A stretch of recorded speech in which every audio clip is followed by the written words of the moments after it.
Welcome back. ప్రస్తుతం తెలంగాణలో ఏం నడుస్తోంది అనంటే నిన్న ఈ పురపోరుకు సంబంధించి నగారా మోగింది. ఒకవైపు పురపోరు, అటు విచారణల హోరు అన్న విధంగా సాగుతున్నటువంటి క్రమం అయితే కనిపిస్తోంది. ఒకవైపు సిట్ విచారణలు, అదేవిధంగా మోగిల ఎన్నికల నగారా, పురపాలక ఎన్నికలకు సంబంధించి మోగిన నగారా. 7 కార్పొరేషన్లు, 116 మున్సిపాలిటీలకు స్కెడ్యూల్ జారీ అయింది. ఇవాళ నుంచి 30 వరకు నామినేషన్స్ వేసుకోవచ్చు. ఫిబ్రవరి 11న పోలింగ్ ఉంటుంది, 13న ఓట్ల లెక్కింపు, 16న mayor and deputy mayor, municipal chairperson, vice చైర్పర్సన్ల ఎన్నిక ఉంటుంది. మరోవైపు అటు సిట్ విచారణలు కొనసాగుతున్నాయి. ఇక బీఆర్ఎస్ నుంచి అటు సింగరేణి అంశంకు సంబంధించి, సైట్ విజిట్కి సంబంధించి విమర్శలు, అటు ఆ విమర్శలు తిప్పికొడుతూ ఇటు అధికార పక్షం నుంచి కూడా ఎన్కౌంటర్స్ అనేవి జరుగుతున్నటువంటి క్రమం మనం చూస్తున్నాం. ఓవరాల్గా తెలంగాణలో ముఖ్యంగా ఈ మాటలతో, ఈ వాగ్బాణాలతోనే ఒక పార్టీపై మరో పార్టీ ఎక్కుపెడుతున్నటువంటి క్రమంలో ఈ సిచ్యువేషన్లో పురపోరుకు సంబంధించి ఏ విధంగా పార్టీలు ముందుకెళ్లేటువంటి అవకాశం కనిపిస్తోంది మాట్లాడదాం. గెస్టులు కూడా సిద్ధంగా ఉన్నారు. శంకరోళ్ల రవికుమార్ గారు, వీరు బీజేపీ సీనియర్ నాయకులు. నమస్తే అండి రవికుమార్ గారు, వెల్కమ్ టు ద డిబేట్. నమస్తే కృష్ణ గారు. నమస్తే అండి. డాక్టర్ దత్తాత్రేయ గారు, వీరు బీఆర్ఎస్ సీనియర్ నాయకులు. నమస్తే అండి దత్తాత్రేయ గారు, welcome to the debate. Good morning. Manavatharoy గారు, వీరు కాంగ్రెస్ సీనియర్ నాయకులు. నమస్తే అండి మానవతరాయ్ గారు, వెల్కమ్ టు ద డిబేట్. నమస్తే అండి. ముందుగా దత్తాత్రేయ గారు, మీ దగ్గర నుంచే మొదలు పెడతాను. ఒకవైపు అంటే స్పెషల్ ఇన్వెస్టిగేషన్ టీం విచారణ ఓవైపు కొనసాగుతోంది. ఈ క్రమంలో చాలా అంశాలను డైవర్ట్ చేసేందుకే ఇక్కడ విచారణలు అనేవి ముందేసుకున్నారు, సిటు విచారణ చేపిస్తున్నారు అన్నటువంటి విధంగా ఫోన్ ట్యాపింగ్ వ్యవహారానికి సంబంధించి ముందుకు తీసుకొచ్చారు అన్నటువంటిది అటు బీఆర్ఎస్ నేతలు చేస్తున్నటువంటి ఇది. సో ఈ క్రమంలో ఇక్కడ ఇప్పుడు మున్సిపల్ ఎన్నికలు, వాటికి సంబంధించి నగారా మోగింది. 30వ తారీఖు వరకు నామినేషన్స్ వేసుకునేటువంటి అవకాశం ఉంది. ప్రస్తుత పరిస్థితుల్లో ఎట్లా ఉంది అనుకుంటున్నారు బీఆర్ఎస్కి? ఇటు విచారణ అంటే ఇక్కడ జరుగుతున్నటువంటి అంశాలను తిప్పికొట్టడానిక, లేదంటే మీ విమర్శలను వాళ్ళు తిప్పికొట్టడానిక ఈ విచారణలు ముందేసుకుని ఇవన్నీ పక్కన పెడితే ప్రస్తుతం అనుకుంటున్నారు మున్సిపాలిటీస్ లో? గుడ్ మార్నింగ్ జోష్నా మేడం, మీకు ప్యానెల్లో ఉన్నటువంటి మిత్రులు మానవతరాయ్కి, శంకరోళ్ల రవికుమార్ కి, అలాగే హెచ్ఎంటీవీ ప్రేక్షకులకు శుభోదయం. ఇప్పుడు ఏదైతే తెలంగాణ రాష్ట్రంలో ఒక రాజకీయ కక్షల వేదికగా తెలంగాణ రాష్ట్రం మారింది, డైవర్ట్ పాలిటిక్స్ కు వేదిక అయింది. ఆడలేక మధ్యలో అన్నట్టుగా ఇచ్చిన హామీలు నెరవేర్చలేక అడుగుతుంటే, ప్రశ్నించే గొంతుల పైన సిట్టు పేరు మీద, విచారణ పేరు మీద కాలయాపన చేసేటువంటి సమయం గడుస్తూ ఉంది తెలంగాణ రాష్ట్రంలో. తతంగం జరుగుతూ ఉంది. మేము ఒకటి మాత్రం చాలా క్లియర్ అండి, ఈ సిట్టు కేసులకో లేకపోతే ఈ విచారణలకో భయపడి ప్రశ్నించడం మానేస్తాం అనుకుంటే పొరపాటు. అధికార పార్టీ ఒకటి క్లియర్, తెలంగాణ ప్రజల పక్షాన ఏ వర్గానికి అన్యాయం జరిగినా కూడా ఆ వర్గంకి వెన్నుదన్నుగా నిలబడుతూ అన్యాయం జరిగిన చోట బీఆర్ఎస్ పార్టీ ఉంటుంది. ఖచ్చితంగా వాళ్ళకు న్యాయం జరిగే వరకు పోరాడుతుంది. ఫస్ట్ నంబర్ 1 ఏంటంటే, మొట్టమొదటిసారిగా ముఖ్యమంత్రి గారు రేవంత్ రెడ్డి గారు ముఖ్యమంత్రి అయిన తర్వాత హైదరాబాద్ సెంట్రల్ యూనివర్సిటీ భూముల విషయంలో మేము అండగా నిలబడ్డాం. ఆ 10,000 కోట్ల కుంభకోణం జరగకుండా కాపాడినాం. హైదరాబాద్ సెంట్రల్ యూనివర్సిటీ భూముల్ని కాపాడినాం. అట్లాగే లఘుచర్ల విషయంలో కాపాడినాం. అట్లాగే ఇప్పుడు మను విషయంలో కూడా పోరాటం చేస్తా ఉన్నాం. మౌలానా ఆజాద్ నేషనల్ ఉర్దూ యూనివర్సిటీ భూముల 50 ఎకరాల విషయంలో మేము పోరాడుతా ఉన్నాం. హైడ్రా పేరు మీద కూడా పేద వర్గాల పక్షాన్ని నిలబడ్డాం. ఆ హైడ్రా చేస్తున్నటువంటి అరాచకాలను కూడా అడ్డుకునేటువంటి ప్రయత్నం చేసినాం. సో నేడు సింగరేణి విషయంలో కూడా మేము పూర్తి స్థాయిలో లోతైనటువంటి అధ్యయనం చేసి, ఏ కాంగ్రెస్ పార్టీ ఏ ఆలోచనతో ఇవాళ పాత టెండర్లను రద్దు చేసి కొత్త టెండర్లను ఇచ్చుకున్నది, ఆ టెండర్ల వెనుకాల ఉన్నటువంటి అవినీతి భాగోతం ఏంది, అక్రమాలు ఏం జరిగినాయి అనేటువంటిది కుండబద్దలు కొట్టినట్టుగా బట్టబయలు చేసినాం. ఈ బట్టబయలు చేసిన వ్యవహారం తర్వాత వరుసగా మా నాయకులకు, ముఖ్యమంత్రి గారేమో విదేశీ పర్యటనలో ఉంటారు, తీర్థయాత్రలు, లేకపోతే ఇప్పుడు స్టూడెంట్ ఆయన నేర్చుకునేటువంటి ప్రయత్నం విదేశాల్లో తిరుగుతూ ఉంటాడు. దావోసుకు పోయి మేము పెట్టుబడులు తీసుకొస్తామని చెప్పేసి తెచ్చిన పెట్టుబడులు అన్ని పాత పెట్టుబడుల వ్యవహారాలు, విదేశాలకు వెళ్ళడం అంటే పెట్టుబడుల కోసం వెళ్ళడం, వీటన్నిటికి వెళ్ళడం, ఇప్పుడు స్టూడెంట్ అయి నేర్చుకోవడం అంటే గతంలో మీ వాళ్ళు కూడా తిరిగారు కదా. మేమేమంటా ఉన్నాం మేడం, మేము ఏదైనా వెళ్ళాము అంటే ఖచ్చితంగా తీసుకొచ్చిన వాటికి స్పష్టంగా చెప్పినాం. ముఖ్యమంత్రి గారు గత సంవత్సరం తీసుకొస్తున్నాడు. మొదటి సంవత్సరం 48,000 కోట్లు అన్నాడు, రెండో సంవత్సరం 1,78,000 కోట్ల పెట్టుబడులు వస్తున్నాయి అన్నాడు. ఇప్పుడేమో 23,000 కోట్లకు పడిపోయింది. అంటే ఆయన గ్రాఫ్ ఎట్లా పడిపోతుందో చూడండి అని చెప్తా ఉన్నా నేను. ఎవరైనా ప్రగతి రథాన్ని ముందుకు తీసుకెళ్లాలి కానీ పక్కన పడికేసినట్టుగా తగ్గించడం ఏంటండి, నిధులు పెట్టుబడులు రావడం తగ్గడం ఏంది అంటే మీ నాయకత్వం మీద కానీ మీ పరిపాలన మీద కానీ నమ్మకం లేక ఎవడు పెట్టుబడి పెట్టే నాయకుడు దిక్కులేడు. ఒకటి సరే, దాన్ని పక్కన పెడదాం. ఇప్పుడు నేనేమంటా ఉన్నానంటే, ఇవాళ తెలంగాణ రాష్ట్రంలో కక్ష సాధింపులు రాజకీయ వేధింపులకు వేదిక అయింది తెలంగాణ అంటా ఉన్నాము. వీటికి భయపడే ప్రసక్తే లేదు జోష్నా గారు. మేము ఒక్కటి చాలా క్లియర్, ఇప్పుడు జరగబోతున్నటువంటి మున్సిపల్ ఎన్నికల విషయానికి వచ్చినా, లేకపోతే భవిష్యత్తులో ఇంకా వచ్చే ఏ ఎన్నికలైనా కూడా తెలంగాణ ప్రజలకు తెట్టతెల్లం అయిపోయింది. ఎవరి వల్ల తెలంగాణ ప్రజలకు న్యాయం జరిగింది, ఎవరి వల్ల సంక్షేమ పథకాలు తమ ఇంటికి చేరినాయి, ఎవరి వల్ల తెలంగాణ బాగుపడ్డది, ఎవరి వల్ల తెలంగాణ ఇంత అభివృద్ధి చెందింది అనేటువంటిది తెలంగాణ ప్రతి ఇంటిని తట్టి లేపితే ఆ ఇంటింటికి కూడా తెలుసు. మా ఇంటికి ఏదో ఒక సంక్షేమ పథకం వచ్చింది, మా ఇంట్లో ఆడపిల్ల ఉంటే కళ్యాణ లక్ష్మి వచ్చింది, మా ఇంట్లో వృద్ధులు ఉంటే పెన్షన్లు వచ్చినాయి, మా ఇంట్లో వికలాంగులు ఉంటే పెన్షన్లు వచ్చినాయి, మాకు ఇల్లు లేకపోతే ఇల్లు ఇచ్చిండ్రు. సో ఇట్లా ఏదో ఒక రూపంలో చిన్న పిల్లగాడు స్కూల్కి పోతుంటే 1,20,000 ఖర్చు పెట్టి వారి రెసిడెన్షియల్ స్కూల్లో చదివిచ్చిర్రు. సో అంటే గత ప్రభుత్వం పైన అప్పుడు జరిగినవి అప్పుడు ఇచ్చినవి దృష్టిలో పెట్టుకొని ఇప్పుడు మీ వైపు ఉంటారు అని అంటారు. ఇప్పుడు అధికారంలో ఉంది ప్రభుత్వము, సో కాంగ్రెస్ వైపు ఉండరు అనేది మీ ఒపీనియనా? కాంగ్రెస్ ఏం చేసింది జోష్నా గారు? ఈ ఆరు గ్యారెంటీలు 13 హామీలలో ఎన్ని అమలు చేసిందో మీకు తెలుసు, మాకు తెలుసు. ప్రతిరోజు మనం గ్రామ్ ఫోన్ రికార్డ్ లాగా ఎవ్రీడే అవే చదువుతా ఉన్నాం. ఒక్క ఉచిత బస్సు కూడా పూర్తి స్థాయిలో అమలు చేయక అన్ని బస్సులకు ఉచితమే అని చెప్పి అందులో ఎగ్గొట్టి కేవలం ఆర్డినరీకి తర్వాత డిలక్స్కే ఇచ్చిర్రు, మళ్ళీ సూపర్ లగ్జరీకి వదిలేసిర్రు. దాని కండిషన్స్ అప్లై. సో ఇట్లా ఏ దాంట్లో అయినా కూడా కోతలు, మాటలు మాట్లాడడం, మాటలేమో కోటలు దాటుతాయి కానీ చేతలేమో గడప దాటాయి అన్నట్టుగా వీళ్ళ వ్యవహారం ఉంది. మాటలు పెద్ద పెద్ద మాటలు మాట్లాడు తర్వాత ఏమైందయ్యా అని చెప్పి రైతులు, వృద్ధులు, వికలాంగులు, విద్యార్థులు ప్రశ్నిస్తే దేవుళ్ళ మీద ఓట్లు పెట్టుకున్న పరిస్థితి కూడా చూసినాం పార్లమెంట్ ఎన్నికల్లో. ఏ దేవుణ్ణి వదలలేదు. అటు బాసర సరస్వతి నుంచి మొదలుకుంటే భద్రాద్రి రామన్న వరకు అన్ని దేవుళ్ళ మీద ఓట్లేసి ఆ దేవుళ్ళని కూడా రాజకీయాల్లోకి తీసుకొచ్చిన పార్టీ కాంగ్రెస్ పార్టీ. మేమేమంటా ఉన్నామంటే ప్రజలకు ఇచ్చిన హామీలు నెరవేర్చడానికి దేవుళ్ళు ఎందుకు సాక్ష్యంగా ఉంటారయ్యా? నాకు అర్థం కాదు. దేవుళ్ళు ఎందుకు మధ్యవర్తిత్వం చేస్తారు? దేవుళ్ళు ఎందుకు నీకోసం వకాలు తప్పుచుకుంటారు? ఇట్లా ఈ రాజకీయాలన్నింటినీ భ్రష్టు పట్టిస్తున్నారు. ఇప్పుడు సింగరేణి కుంభకోణం తెల్లమైంది కదా, అందుకే దత్తాత్రేయ ఈ ఎన్నికల గురించే మాట్లాడుకుంటే ఇప్పుడు అధికారంలో కాంగ్రెస్ ఉంది, రేపు పొద్దున ఏదైనా పని జరగాలన్నా కాంగ్రెస్ తోనే పని అవుతుంది అన్నటువంటిది ప్రజల్లో ఉండదా? ఒకటే అండి, నేనేమంటా ఉన్నానంటే మేము ఒక మోడల్ మున్సిపాలిటీ లాగా తీర్చిదిద్దినాం. తెలంగాణ రాష్ట్రంలో కేసీఆర్ గారి నాయకత్వంలో 116 ప్లస్ 7 కలుపుకుంటే మొత్తం ఓవరాల్ గా 120 చేంజెస్ ఉన్నటువంటి ఉన్నాయి. ఈ ఖచ్చితంగా మున్సిపాలిటీలో, మున్సిపల్ కార్పొరేషన్స్ లో ఒకసారి మనం డెవలప్మెంట్ ని చూసుకుంటే జోష్నా గారు, రోడ్డు డెవలప్మెంట్ విషయంలో, సెంట్రల్ లైటింగ్ సిస్టమ్ విషయంలో, రోడ్ల దగ్గర ఏర్పాటు చేసినటువంటి చౌరస్తాల విషయంలో, వాటర్ సప్లై విషయంలో, కరెంటు, నాణ్యమైనటువంటి విద్యుత్ విషయంలో, తాగునీరు విషయంలో, అట్లాగే మున్సిపాలిటీ కాంప్లెక్స్ నూతన కాంప్లెక్స్ల నిర్మాణం విషయంలో, మార్కెట్ యార్డ్ల నిర్మాణం విషయంలో, గ్రంథాలయాల నిర్మాణం విషయంలో, అట్లాగే నూతన కలెక్టరేట్ల నిర్మాణం విషయంలో, ప్లస్ మెడికల్ కాలేజీల నిర్మాణం విషయంలో మేము ఎక్కడైనా కాంప్రమైజ్ అయినామండి?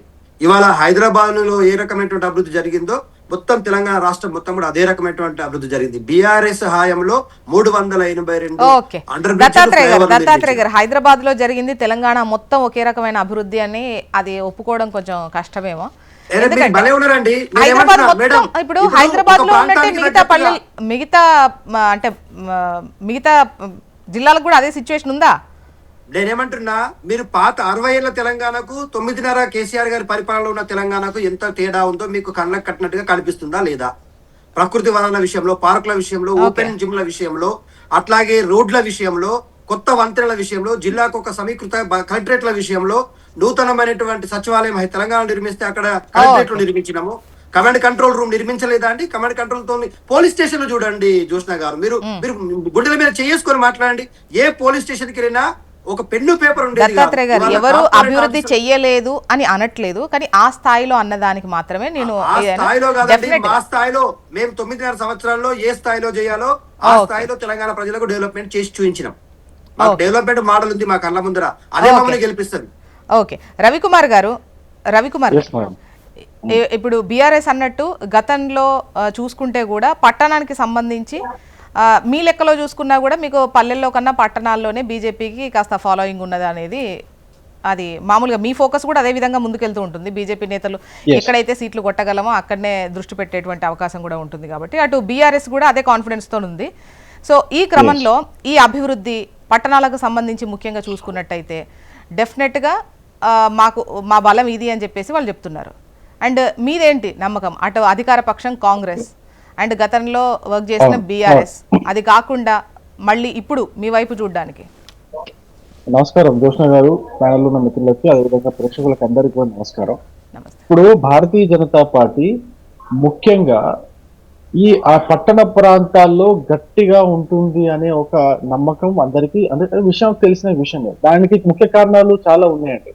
ఇప్పుడు కేంద్ర ప్రభుత్వంలో మోడీ గారి నాయకత్వంలో ఈ పట్టణాలను అభివృద్ధి చేయడానికి వలసలు పూర్తిగా హైదరాబాద్ లాంటి నగరాలకు వలసలు వెళ్లకుండా వాటిని ఆపడానికి ఎక్కడికక్కడ పట్టణాలను అభివృద్ధి చేసి అక్కడ ఉపాధి కల్పించి అక్కడ పట్టణాలను నవీకరించడానికి ఒక అద్భుతమైన పథకాన్ని మోడీ ప్రభుత్వము తీసుకొచ్చింది. ఆ పథకం పేరే అమృత్. ఈ అమృత్ అనే ఒక పథకం ద్వారా ఈ తెలంగాణలో ఉన్నటువంటి అన్ని మున్సిపల్ కార్పొరేషన్స్ కి, అన్ని మున్సిపాలిటీస్ కి, ఏ మున్సిపాలిటీ దాదాపు 140 మున్సిపాలిటీస్ అండ్ ఇవన్నీ కూడా కార్పొరేషన్స్, వీటన్నిటి కూడా ఏ మున్సిపాలిటీ కూడా 50 కోట్లకు తక్కువ కాకుండా నిధులు కేటాయించడం, ఏ మున్సిపాలిటీ కూడా 100 కోట్లకు తక్కువ కాకుండా నిధులు కేటాయించడం, ఆ నిధులని అప్పట్లో ఉన్నటువంటి బీఆర్ఎస్ ప్రభుత్వం కావచ్చు, ఇప్పుడు ఉన్నటువంటి కాంగ్రెస్ ప్రభుత్వం కావచ్చు, వాళ్ళ పథకాలకు వాడుకోవడం, ఆ పథకాలు వాడుకోవడం ద్వారా అక్కడ ఉన్నటువంటి పట్టణాల్లో ఉన్నటువంటి మౌలిక వస్తువులను అభివృద్ధి చేసుకోవడం, అది రోడ్లు కావచ్చు, మంచినీటి కుళాయిల వ్యవస్థ కావచ్చు, అదే మురికి కాలువలు కావచ్చు, వరద కాలువలు కావచ్చు, ఇలా అనేక రకాలైనటువంటి అభివృద్ధి పథకాలకు ఈ నిధులను వాడుకోవడం, తద్వారా ఆ పట్టణాల్లో జరిగినటువంటి అంతో కొంత అభివృద్ధి, ఆ అభివృద్ధిలో భాగంగా కేంద్ర ప్రభుత్వ నిధులు ఉన్నాయనే విషయాన్ని తెలంగాణలో ఉన్నటువంటి అన్ని మున్సిపాలిటీల్లో ప్రజలు తెలుసుకోవడం, తద్వారా ఈ యొక్క మున్సిపాలిటీ ఎలక్షన్ లో బీజేపీని ఆదరించాలనే ఒక మనస్తత్వంతో ఓటర్లు ఉండడం మనం ఇప్పుడు గమనిస్తున్నాం. నేను దీనికి మీకు ఒక చిన్న ఉదాహరణ చెప్తాను.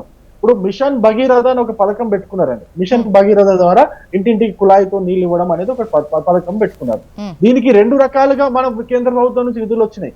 ఒకటి అమృత మిషన్ కింద నిధులు వచ్చినాయి, ప్లస్ నల్ సే జల్ అనే ఒక పథకం కూడా ఉన్నది, కేంద్ర ప్రభుత్వ పథకం. నల్ సే జల్ అనే ఒక పథకం, జల్ జీవన్ మిషన్ పథకం పెట్టుకుని దాని ద్వారా కూడా మనం తెలంగాణ రాష్ట్రానికి నిధులు కేటాయించడం కాబట్టి మున్సిపాలిటీలకి, తద్వారా మున్సిపాలిటీలో ఉన్నటువంటి ప్రతి ఒక్క వార్డులో ప్రతి ఒక్క ఇంటి ముందు మన నల్లాతో. అంటే రవికుమార్ గారు ఇక్కడ అంటే మరి మాకు నోటీస్కి రాలేదా, లేదంటే నేను దాన్ని సరిగా ఫాలో అవ్వలేదో అని, ఈ మిషన్ భగీరథకు సంబంధించి నీతి ఆయోగ్ రికమెండేషన్ ఉన్నా కూడా రావాల్సినటువంటిది అమౌంట్ రిలీజ్ చేయలేదు కదా. ఆ మధ్య వాళ్ళు పెద్ద ఎత్తున అడిగారు, అవి రిలీజ్ చేయాలని చెప్పేసి 22,000 కోట్లు సంథింగ్ ఎంతో రిలీజ్ చేయాల్సినటువంటి అవసరం ఉంది, అవేమి ఇవ్వలేదు. అంటే దీని ఇన్స్పిరేషన్ గా దేశం మొత్తం మీద జల్ జీవన్ మిషన్ ఆ ప్రాజెక్ట్ మీరు తీసుకున్నా కూడా, సో ఆల్రెడీ వాళ్ళు పని చేసుకున్నారు కాబట్టి వాళ్ళకి అమౌంట్ ఇవ్వాల్సినటువంటి అవసరం ఉందని నీతి ఆయోగ్ రికమెండ్ చేసినా కూడా దాన్ని పెద్ద పట్టించుకోలేదనేది కదా వాళ్ళు మాట్లాడారు. ఈవెన్ కాంగ్రెస్ కూడా ఆ మధ్యలో ఆ విషయం గతంలో ఇవి ఉన్నాయి, అవి రావాల్సినటువంటి అవసరం ఉందని కాంగ్రెస్ అంది లేదండి.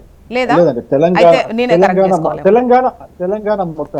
తెలంగాణ మొత్తానికి దాదాపు 3,600 కోట్ల రూపాయలు తెలంగాణలో ఉన్నటువంటి మున్సిపాలిటీలకి ఈ పథకం కింద కేటాయించి పంపించారు. అన్ని ఖర్చు చేసిరు కూడా. అంతకు ముందు వీళ్ళు ఏమైనా చేసుకుని ఉంటే వాటికి, ఇప్పుడు ఈ పథకం స్టార్ట్ కాకుండా ముందు ఏమైనా చేసినా ఉంటే వాటికి మాత్రం అందలేదు. వాటికి ఎందుకంటే ఈ పథకంలో భాగంగా రాలేదు కాబట్టి. కానీ దాని తర్వాత ఈ పథకంలో భాగంగా ఏదైతే వచ్చిందో వాటిని అడిగారో వాటి అన్నిటికి సంబంధించిన నిధులన్నీ కూడా మనం కేటాయించాం. కేవలం జిహెచ్ఎంసీకే 100 కోట్ల పైన ఓన్లీ జిహెచ్ఎంసీ హైదరాబాద్ మున్సిపాలిటీకే, మహబూబ్ నగర్, కరీంనగర్, ఖమ్మము, నిజామాబాద్ ఈ కార్పొరేషన్లకు అన్నిటికీ కూడా 150 కోట్ల పైగా మనం నిధులు కేటాయించాం. అండ్ దాని తర్వాత ఇప్పుడు మన చిన్న మున్సిపాలిటీలు, మీరు ఏ చిన్న మున్సిపాలిటీని మీరు తీసుకున్నా కూడా 50 కోట్లకు తక్కువగా నిధులు కేంద్ర ప్రభుత్వం నుంచి రాలేదండి. అంతకంటే తక్కువ నిధులు లేవు, అసలు నిధులు ఇచ్చింది అంతకంటే ఎక్కువనే ఉన్నాయి. 50 కోట్లకు పైగా నిధులు మనం కేటాయించినాం. ఇవన్నీ కూడా ఈ తెలంగాణలో ఉన్నటువంటి పట్టణ ప్రాంతాలని, మున్సిపాలిటీని అభివృద్ధి చేసుకోవడంలో కేంద్ర ప్రభుత్వం యొక్క భాగస్వామ్యం ఉన్నదని చెప్పేసి గట్టిగా మనం ఒక్కనే చెప్పగలం. ఇందులో ఎటువంటి డౌటే లేదు. కేంద్ర ప్రభుత్వం నుంచి నేను ఇంతకుముందు మనం గ్రామాల గురించి చెప్పుకున్నాం. గ్రామాల్లో ఉన్నటువంటి ప్రతి ఒక్క పనికి కేంద్ర ప్రభుత్వ నిధులు ఉన్నాయి, అవి డైరెక్ట్ గా సర్పంచ్ ఖాతాల్లో పడతాయి అనేది మీకు ఎట్లయితే అది ఎంతైతే నిజమైన విషయమో, ఎంతైతే వాస్తవమో, మున్సిపాలిటీకి సంబంధించినటువంటి అభివృద్ధి పనుల్లో కూడా కేంద్ర ప్రభుత్వం యొక్క వాటా, కేంద్ర ప్రభుత్వం యొక్క భాగస్వామ్యము అంతే సమానంగా ఉన్నది కూడా నిజం. అది కూడా వాస్తవము, దాంట్లో ఎటువంటి డౌట్ లేదు. ఇప్పుడు విషయానికి వస్తే, ఇప్పుడు ఏ పార్టీని ఆదరిస్తారు, ఏ పార్టీని మున్సిపాలిటీలో ఎక్కువగా ఓట్లు వేసి గెలిపించుకుంటారు, ఎక్కువ మున్సిపాలిటీలు ఏ పార్టీ గెలుచుకుంటుంది అనేది మనం ఒకసారి చూస్తే, తెలంగాణలో ఉన్నటువంటి 116 మున్సిపాలిటీల్లో ఈ 116 మున్సిపాలిటీల్లో మాకు అన్ని వార్డులలో ఒక దగ్గర 12 వార్డులు, 16 వార్డులు, 20 వార్డులు కూడా ఉన్న మున్సిపాలిటీస్ ఉన్నాయి. ప్రతి వార్డులో బీజేపీకి అభ్యర్థులు ఉన్నారు. బీజేపీ అభ్యర్థులు 100% గెలిచే సత్తా ఉన్న వాళ్ళ అభ్యర్థులు ఉన్నారు. 100% మేము చేసినటువంటి పనులు చెప్పుకొని ఆ మున్సిపాలిటీలో ఉన్న ప్రజలకు కేంద్ర ప్రభుత్వం ద్వారా వచ్చినటువంటి ఆ మున్సిపాలిటీకి వచ్చినటువంటి నిధుల గురించి, తద్వారా జరిగినటువంటి అభివృద్ధి పనుల గురించి చెప్పి మేము ఓటు అడిగే పరిస్థితి మాకు ఖచ్చితంగా ఉన్నది.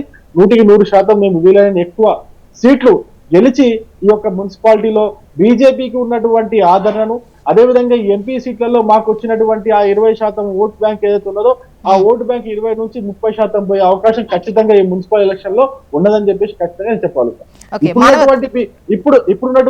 ఇప్పుడున్నటువంటి కాంగ్రెస్ ప్రభుత్వము ఈ మున్సిపాలిటీకి మీకు తెలుసు, మున్సిపాలిటీలో ఎన్నైతే నిధులు ఇప్పటికి పెండింగ్ లో ఉన్నాయో ఆ నిధులు ఇప్పటికి కూడా రిలీజ్ చేయలేకపోతున్నారు. వాళ్ళు అభివృద్ధి పనులకు సంబంధించిన నిధులు రిలీజ్ చేయలేకపోతున్నారు.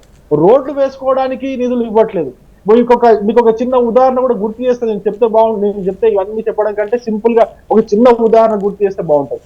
మహబూబ్ నగర్ సంబంధించినటువంటి ఎమ్మెల్యే గారు, నేను 1 లక్ష రూపాయలు, ఆయన మహబూబ్ నగర్ మున్సిపాలిటీలో ఉండే మున్సిపాలిటీ నుంచి గెలిచినటువంటి ఎమ్మెల్యే, ఆయన చాలా స్పష్టంగా ఏం చెప్పి, నేను 1 లక్ష రూపాయలు సంబంధించిన పని చేసుకోవాలంటే నాతో అవ్వట్లేదు ఈ కాంగ్రెస్ ప్రభుత్వంలో అని తన యొక్క అశక్తతను వెల్లుపుచ్చినటువంటి నాయకుడు. ఆయన ఇప్పటికీ 2వ, 3వసారి ఎమ్మెల్యే. ఆయనకే 1 లక్ష రూపాయల పని ఈ కాంగ్రెస్ ప్రభుత్వంలో చేసుకునేటువంటి పరిస్థితి ఏర్పడితే ఇంకా మీరు మిగతా ఎమ్మెల్యేల పరిస్థితి ఏంటి, ఆ పట్టణాల పరిస్థితి ఏంటి, ఆ మున్సిపాలిటీల అభివృద్ధి పరిస్థితి ఏంటో అనేది ఒక్కసారి మీరు ఆలోచించండి. తెలంగాణ ప్రజలు ఇవన్నీ కూడా మానవతరాయ్ గారు ఆయన చూశారు కదా, బీఆర్ఎస్ బీజేపీ వాళ్ళ కాన్ఫరెన్స్ లో వాళ్ళు ఉన్నారు. అండ్ మీదేంటి ప్రస్తుతానికి? డెఫినెట్ గా అధికార పక్షం అన్నప్పుడు దెర్ ఇస్ నో డౌట్ ఏ ఎన్నికైనా కూడా అధికార పక్షం వైపు కొన్ని ప్లస్ మార్కులు ఉంటాయి. నెక్స్ట్ ఉండేది వాళ్లే కాబట్టి చేయాల్సింది వాళ్ళే. సో వీటిని అన్నిటిని అధిగమించి కూడా మా వైపే ఉంటారు అన్నటువంటిది ఈవెన్ పంచాయతీ ఎన్నికల్లో వచ్చినటువంటి ఓట్ల పర్సంటేజ్ గురించి కావచ్చు, అండ్ గతంలో వాళ్లకు బలమైనటువంటి స్థానాలు, వాళ్ళకు వచ్చినటువంటి జనరల్ ఎలక్షన్లో వాళ్ళకు వచ్చినటువంటి మద్దతు కావచ్చు, వీటన్నిటి బట్టి మేమన్నటువంటి విధంగానే అక్కడ మీరైతే వాయిస్ విన్నారు కదా. విన్నాను. సో చెప్పండి. ఇప్పుడు ఎన్నిక ఏదైనా పురపాలికమైన, స్థానికమైన, ఏ ఎన్నికైనా పంచాయతీలైనా చూశారు కదా మొన్న జరిగిన వాటిలో. కాంగ్రెస్ సంక్షేమ పథకాలు, అభివృద్ధినే ప్రజలు గెలిపిస్తారు, గుర్తుపెట్టుకోండి. నిజంగానే బీజేపీ నిజంగా అంత అభివృద్ధి చేసినట్లయితే మరి బీజేపీ ఎందుకు వెనకబడుతుంది పంచాయతీ ఎన్నికల్లో కానీ ఎక్కడ కానివ్వండి? అది భారతదేశానికి ప్రభుత్వం, అది భారతదేశంలో అన్ని రాష్ట్రాలకు కూడా నిధులు పంచాలి. కానీ బీజేపీ వికసిత భారత్ అని చెప్పేసి ఒక పక్క వాళ్ళ పాలిత ప్రాంతాలు, భాగస్వామ్య పక్షాలు లేని చోట వివక్ష భారత్ని కొనసాగిస్తుంది. ఎక్కడిచ్చారంటే మున్సిపాలిటీల బడ్జెట్ ఎంత, వీళ్ళు కేటాయించేది ఎంత? 1 సంవత్సరం పాటు ఎన్నికలు లేవు, గ్రామ పంచాయతీలకు ఇంకా రావాల్సిన దరఖాస్తు పెడితే ఇంకా రాలేదు. 2500 కోట్లు గ్రామ పంచాయతీలకు ఇవ్వాలి, ఇంతవరకు లేదు, అతి లేదు, గతి లేదు. ఒకవేళ 540 కోట్లు మున్సిపాలిటీకి రావాలి. ఇంకా ఎలక్షన్ జరిగిన తర్వాత మార్చిలోపు పాలక మండలి ఏర్పడితే మున్సిపాలిటీలకు, అప్పుడు ఆ నిధులు మళ్ళీ ఎప్పుడు వస్తాయో తెలియదు. కాబట్టి మనం కట్టే పన్నుల్లో వాటానే సక్రమంగా చేయట్లే. ఉత్తరప్రదేశ్కి రూపాయి పన్ను కడితే మనం 35 పైసలు వస్తుంది మనకి. అదేవిధంగా బీహార్ వాళ్ళకి వాళ్ళు రూపాయి కడితే 10 రూపాయలు ఇస్తున్నారు. ఉత్తరప్రదేశ్ వాళ్ళకి 7 రూపాయలు ఇస్తున్నారు. ఉత్తరాదికి ఒక రకంగా, దక్షిణాదికి ఒక రకంగా వివక్ష చూపుతున్నారు. కాబట్టి ఇది వివక్ష భారత్. అది బీజేపీ వాళ్ళు ఎక్కడ కూడా సన్న బియ్యంలో నిధులు ఇవ్వలేదు, ఇందిరమ్మ ఇళ్లకు కూడా నిధులు ఇవ్వలేదు. 1 లక్ష రూపాయల వరకు కేంద్ర ప్రభుత్వం నుంచి ఇళ్ల నిర్మాణానికి రావాలి. కానీ 1 రూపాయి ఇవ్వకున్నా కాంగ్రెస్ ప్రభుత్వం ఇప్పటికీ 5 లక్షలు పెట్టి పేదవాడికి గూడు కట్టింది. అది దాదాపు మానవతరాయ్ గారు, అంటే డిఫాల్ట్ గానే ఒక ఇల్లు ప్రభుత్వం కట్టించినప్పుడు ఇంత పర్సంటేజ్ వాళ్ళు ఇవ్వాలి, అవి ఖచ్చితంగా రూల్ ఉంటుందేమో కదా. ఈవెన్ బయట ఇండివిజువల్ గా కొనుక్కున్నా కూడా పట్టణాల్లో 1,80,000 ఎంత ఇందిరామిళ్ళే లేవు. పట్టణాలు ఇందిరామిల్లు ప్రారంభించారు. ఇళ్ల గురించి కాదు, ఇండివిజువల్ గా కొనుక్కున్నటువంటి వాటికి సంబంధించి కూడా కేంద్ర ప్రభుత్వం నుంచి సమ్ సబ్సిడీ కింద, అంటే మహిళ పేరు మీద కొంటే ఈ విధంగా ఈ లెక్కలు ఉంటాయి. సో అట్లా ఇందిరమ్మ ఇల్లు కట్టినప్పుడు రాష్ట్రానికి కూడా డెఫినెట్ గా కొన్ని నిధులు అనేవి ఉంటాయి కదా, ప్రతి ఒక్కరికి ఇల్లు అనేటువంటి కాన్సెప్ట్ లో. సమాచార హక్కు చట్టం ద్వారా పిఎం ఆవాస్ యోజన 0 పైసలు 1 రూపాయి రాలే. 1 రూపాయి వస్తే ఇంకొంచెం 4 ఇళ్లు కట్టవచ్చు అని రాష్ట్ర ప్రభుత్వం ఉన్నది. సన్న బియ్యంలో మా వాటా ఉందంటారు. సన్న బియ్యంలో కూడా వాళ్ళ వాటా లేనే లేదు, 1 రూపాయి లేదు. నేను చెప్పేది అబద్ధం కాదు. అవసరమైతే పోయి తెలుసుకుందాం. ఇవి కాబట్టి ఈ దారుణమైన విధంగా అబద్ధాలు. బీజేపీ వాళ్ళు తెలంగాణకు రవికుమార్ గారు ప్లీజ్ మీరు నోట్ చేసుకోండి, డెఫినెట్ గా వాయిస్ తీసుకుంటారు, మీరు అన్ని నోట్ చేసుకోండి, మీ దగ్గర సమాధానం. ఈ బీజేపీ వాళ్ళ గురించి వాళ్ళకి ప్రజలు బుద్ధి చెప్తూనే ఉన్నారు. జూబ్లీస్ చెప్పారే వదిలిపెట్టండి. బీఆర్ఎస్ పార్టీ ఏంది అభివృద్ధి చేసిందా? ఇవాళ కాంగ్రెస్ పాలనలో ధనిక రాష్ట్రం తెలంగాణ. కేసీఆర్ 10 ఏళ్ల పాలనలో ఎన్ని లక్షల కోట్లు అమ్మి 7.5 లక్షల కోట్ల పైసలకు అప్పులు కుప్పగా మార్చారు. మళ్ళీ అభివృద్ధి కేసీఆర్ పాలన అభివృద్ధి చెందిద్ది అనుకుంటే మళ్ళీ వెనక్కపోయింది. 60 ఏళ్ళు వెనక్కపోయింది తెలంగాణ రాష్ట్రం. ఎవరు ఆస్తులు పేద ప్రజల ఆస్తులు పెరిగినాయా? బీఆర్ఎస్ పార్టీ ఖాతాలోకి 1400-1500 కోట్లు దేశంలోనే అత్యంత ధనిక పార్టీగా మారింది. పేద ప్రజలు ఏమైనా ధనికులు అయ్యారా? ఈ అవినీతి గురించే కదా ప్రజలు ఓడించింది. ఇంకా బాకాలు కొట్టుకునే ప్రయత్నాలు చేస్తారు, ఇంకా అబద్ధాలు ఆడే ప్రయత్నాలు చేస్తున్నారు. మేమేమంటానంటే వీళ్ళకి ఏం లేదా, మేము పక్కదారి పట్టిస్తున్నామా అంటే కాంగ్రెస్ పార్టీ 6 గ్యారంటీలతో పాటు మేము గత ప్రభుత్వం చేసిన అవినీతిని పెద్దల్ని ఎవరైతే ఉన్నారో వెలికి తీసి వాళ్ళని చెంచలగూడ చెర్లపల్లి జైలుకు పంపిస్తామని చెప్పి హామీ ఇచ్చినాం. ప్రజలు ఎప్పుడు పంపిస్తారా మా డబ్బును అంటే దోచుకుంటే మానవతరాయ్ గారు బీఆర్ఎస్ హయాంలో 10 ఏళ్లలో అసలు ఎటువంటి డెవలప్మెంట్ జరగలేదంటారు. అంటే వాళ్ళు అంటున్నారు అంటే అప్పుడు ఆదాయం ఎంత ఉండే, ఇప్పుడు ఆదాయం ఎంత, అప్పు ఉంది ఓకే, అప్పుతో పాటు ఆదాయం కూడా పెరిగిన పరిస్థితి లేదా? అండ్ అంటే అసలు వీళ్ళు చేసింది ఏం లేదు. ఆ పేరు అభివృద్ధి పేరు చెప్పి వీళ్ళు దండుకున్నారు. పేద ప్రజలకు డబుల్ బెడ్రూమ్ ఇల్లు కడతానని చెప్పేసి వీళ్ళ పార్టీ కార్యాలయాలు ప్రతి ఎమ్మెల్యే చోటా మోటా బీఆర్ఎస్ నాయకులు ఫామ్ హౌస్లు కట్టుకున్నారు తప్ప పేదవాడికి ఇల్లు కట్టారండి. అభివృద్ధి అంటే ఏంది అసలు? పేదవాడికి గూడు పెట్టాలా? ఇలా కాంగ్రెస్ ప్రభుత్వం నెరవేరుస్తుంది. కూడు అంటే ఇలా 3,10,00,000 మందికి రేషన్ కార్డులు ఇచ్చి సన్న బియ్యాన్ని ఇలా జూబ్లీ హిల్స్ బంజారా హిల్స్లో ఎవరైతే శ్రీమంతులు ఏ అన్నం తింటున్నారో అదే అన్నాన్ని ఇలా పేద ప్రజలకు పెడుతుంటే పేద ప్రజల ముద్దకి తలుచుకుంటున్నారు రేవంత్ రెడ్డి దేవుడు అని చెప్పేసి. అదేవిధంగా గూడు విషయంలో ఇందిరమ్మ ఇళ్ళు ఇలా 3.5 లక్షల ఇళ్ళు పూర్తయినాయి. పోదాం పాండి. గతంలో మేము కట్టిన ఇందిరమ్మ ఇళ్ళే ఉన్నాయి, ఇప్పుడు కూడా మేము గట్టి ప్రారంభిస్తున్నటువంటి ఇందిరమ్మ ఇళ్ళే ఉన్నాయి. డబుల్ బెడ్రూమ్ చేశారు వాళ్ళు. పేద ప్రజలకు నయవంచన చేశారు. వాళ్ళ అభివృద్ధి లేదు. అభివృద్ధి హైదరాబాద్ అభివృద్ధి అనేది వీళ్ళు చేయక్కర్లే. నైజాములకు గోల్కొండ సుల్తానుల కాలం నుంచి ఆసఫ్ జాహీల కాలం నుంచి ఇప్పటి వరకు కూడా ప్రజాపాలకుల వరకు అభివృద్ధి అనేది దాని అంతటా అదే బోధి. ఇక్కడ ప్రపంచ నగరం ఇది హైదరాబాదు. కాబట్టి ఇంకో విషయం ఏంటంటే వీళ్ళు ఏం చేశారు, ఎక్కడ కూడా ఏదో మేము చేస్తున్నాం అని చెప్పేసి మసిపూసి మారేడికాయ చేసి ప్రజల్ని మోసం చేసే ప్రయత్నం చేశారు. అందుకే ప్రజలు బుద్ధి చెప్పారు. అయినా కానీ వైఖరిలో మార్చుకోవట్లేదు. ఇంకో విషయం ఏంటంటే ఇలా ఫోన్ ట్యాపింగ్ అనేది జరిగిందనేది వాళ్ళే ఒప్పుకుంటున్నారు. ఎంత బరితెగించి మాట్లాడుతున్నారంటే ఫోన్ ట్యాపింగ్ చేయడం నేరం కాదంటున్నారు. మరి ఫోన్ ట్యాపింగ్ అనేది అత్యంత గోప్యంగా కేంద్ర హోంశాఖ నుంచి కేబినెట్ కార్యదర్శి అనుమతి తీసుకోవాలి. ఎంతమంది ఫోన్లు ట్యాప్ చేస్తున్నారో వాళ్ళకి వివరాలు ఇవ్వాలి. టెలిఫోన్ చట్టం ప్రకారం వివరాలు ఇచ్చిన తర్వాత 2 నెలల పాటు ఫోన్ ట్యాప్ ఎవరి ఉగ్రవాదులవి నక్సలైట్లవి లేకపోతే అసాంఘిక శక్తుల ఫోన్ నెంబర్లు తీసుకొని వాళ్ళు ఏం మాట్లాడారో విని వాటిని కేంద్ర ప్రభుత్వం దగ్గర తీసుకుపోయి 2 నెలల పాటు ఉంచి వాటిని ధ్వంసం చేయాలి. మరి అట్లా కాకుండా ఎందుకు చేశారు ఇట్లా? మూసీ నదిలో డేటా సంబంధించిన దాన్ని ల్యాప్టాప్లు కానివ్వండి, ఆ సీడీలు హార్డ్ డిస్కులు కానివ్వండి, ఎందుకు మూసీలో ధ్వంసం చేయాల్సి వచ్చింది? అందులో 2000 ఫోన్ నెంబర్లు ఉన్నాయి, 2000 ప్రొఫైల్లు ఉన్నాయట అందులో. కాబట్టి అసలు దొరికిపోయారు, తప్పించుకోవడం కుదరదు ఈ కేసులో. ఇప్పుడు హత్యా నేరంలో ఐ విట్నెస్ జడ్జి గారు ముందు ఫలానా వ్యక్తి హత్య చేయలేదు, నేను చూడలేదనంటే ఆ కేసు కొట్టివేస్తారు. కానీ ఈ కేసుల్లో ఈ ఫోన్ ట్యాపింగ్ దాంట్లో సాక్ష్యాలు ఎట్లుంటాయంటే డిజిటల్ రూపంలో తప్పించుకోలేరు, కాగితాల రూపంలో తప్పించుకోలేరు. కాబట్టి ఏం చేయాలి అర్థం కాక పైకేమో ఏం లేదు, ఏం లేదు ఉత్తదే లొట్టపీస్ కేసు అంటున్నారు. లోపల మాత్రం గజగజ వణుకుతున్నాయి వాళ్ళకి. వాళ్ళ ముఖ కవళికలు చూడండి కేసులు పోయేటప్పుడు. లొట్టపీస్ కేసు కాదు ఇది. నేరస్తులని కారకుల ప్రజల యొక్క వ్యక్తిగత గోప్యతను హరించిన వాళ్ళని లోపల వేసే కేసు ఇది ముమ్మాటికి. కాబట్టి ఇలా సూత్రధారు ఎవరైతే పాత్రధారులు లోపల తిరుపతన్న భుజంగరావు వీళ్ళంతా సూత్రధారులు. ప్రభాకర్ రావు ఎవరైతే పాలకులు గత పాలకులు ఉన్నారు, పెద్ద ఆయన అంటే ఎవరు ఈ రాష్ట్రంలో? కేసీఆర్ గారు, మాజీ ముఖ్యమంత్రి కేసీఆర్ గారు. కాబట్టి ఈ తతంగం మొత్తం కూడా ఆయన చేయబట్టే మేము చేసినామని చెప్పి సాక్ష్యాలు వాంగ్మూలాల రూపంలో వాళ్ళు ఇచ్చారు అక్కడికి పోయి. అని చెప్పేసి లేని అవినీతిని అంటగట్టే ప్రయత్నం చేస్తున్నారు. దత్తాత్రేయ గారు చెప్పండి.